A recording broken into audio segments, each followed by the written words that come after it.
langit malam, luas dan sunyi, kanvas kuno untuk cerita yang tak terungkap. Di Indonesia, satu cerita berkelap-kelip dengan legenda lintang kemukus, komet ramalan.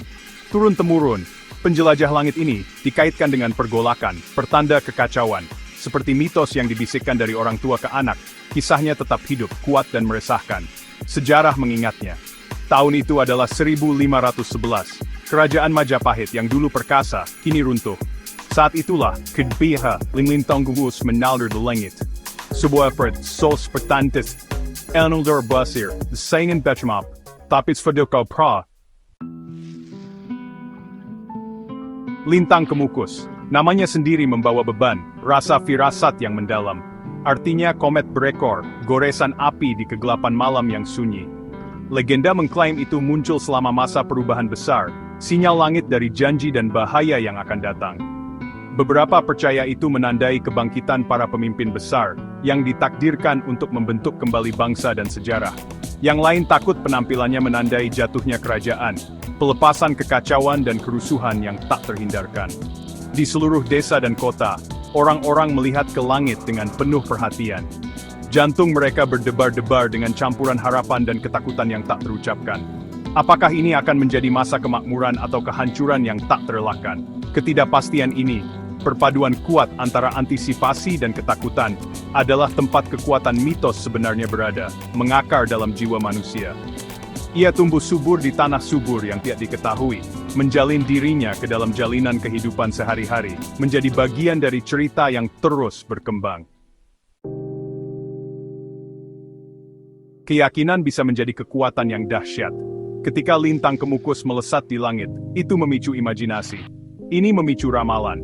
Orang-orang menafsirkan penampilannya melalui lensa harapan dan kecemasan mereka sendiri, keinginan dan ketakutan mereka sendiri.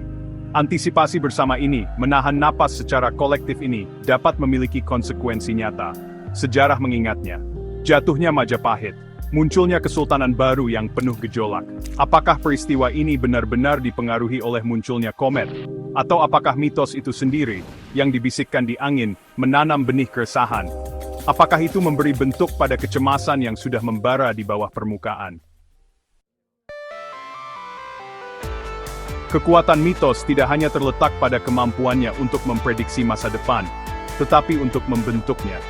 Mitos-mitos ini telah menjadi bagian dari narasi kolektif kita, mempengaruhi cara kita melihat dunia dan bertindak di dalamnya. Ketika orang percaya pada keniscayaan kekacauan, mereka lebih cenderung bertindak dengan cara yang menyebabkan kekacauan itu sendiri. Ini adalah lingkaran setan yang sulit dipatahkan. Ketakutan menjadi ramalan yang terwujud dengan sendirinya. Ketidakpercayaan tumbuh subur, menyebar seperti virus yang tak terlihat. Dan tatanan sosial yang sudah rapuh mulai retak. Struktur yang kita andalkan mulai runtuh di bawah tekanan. Banyak cerita tentang pemberontakan dan pemberontakan yang bertepatan dengan munculnya komet. Fenomena langit ini sering dianggap sebagai pertanda buruk. Bisikan keresahan menyebar seperti api. Kerusuhan sosial, gejolak politik, ketidakstabilan ekonomi. Apakah ini perbuatan komet, atau hanya kebetulan yang menakutkan? Atau apakah itu ketakutan yang ditanamkannya, cara memperkuat ketegangan yang ada, ketakutan yang mengakar dalam jiwa manusia? Ini adalah pertanyaan yang terus menghantui kita, bahkan hingga hari ini. Mungkin jawabannya terletak di antara mitos dan kenyataan. Lintang kemukus mungkin mitos, tetapi dampaknya tidak dapat disangkal. Mitos ini telah mempengaruhi banyak generasi, membentuk cara kita melihat dunia dan tempat kita di dalamnya. Ini berfungsi sebagai pengingat yang kuat tentang kekuatan kepercayaan, pengaruh cerita, dan pengaruh masa lalu yang abadi terhadap masa kini. Cerita-cerita ini telah diwariskan dari generasi ke generasi, menghubungkan kita dengan nenek moyang kita. Itu mengingatkan kita bahwa kita semua terhubung, bukan hanya oleh benang-benang masyarakat yang nyata, tapi juga oleh ikatan tak terlihat dari narasi bersama. Narasi ini membentuk identitas kita dan cara kita berinteraksi dengan dunia. Kita harus belajar dari cerita-cerita ini. Mereka mengandung kebijaksanaan yang dapat membantu kita menavigasi tantangan masa kini. Kita harus mengenali kekuatan mitos bukan untuk dikendalikan olehnya, tetapi untuk memahaminya.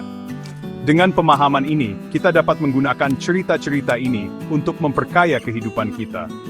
Dengan mengakui kecemasan dan aspirasi yang memicu keyakinan ini, kita dapat mulai mengatasi akar penyebab kekacauan dan berusaha membangun masa depan di mana ketakutan tidak berkuasa. Kita dapat menciptakan dunia yang lebih baik dengan memahami dan mengatasi ketakutan kita. Hanya dengan begitu, kita dapat benar-benar bergerak melampaui bayangan ekor komet. Kita dapat menemukan harapan dan inspirasi di luar mitos, menuju masa depan yang lebih cerah.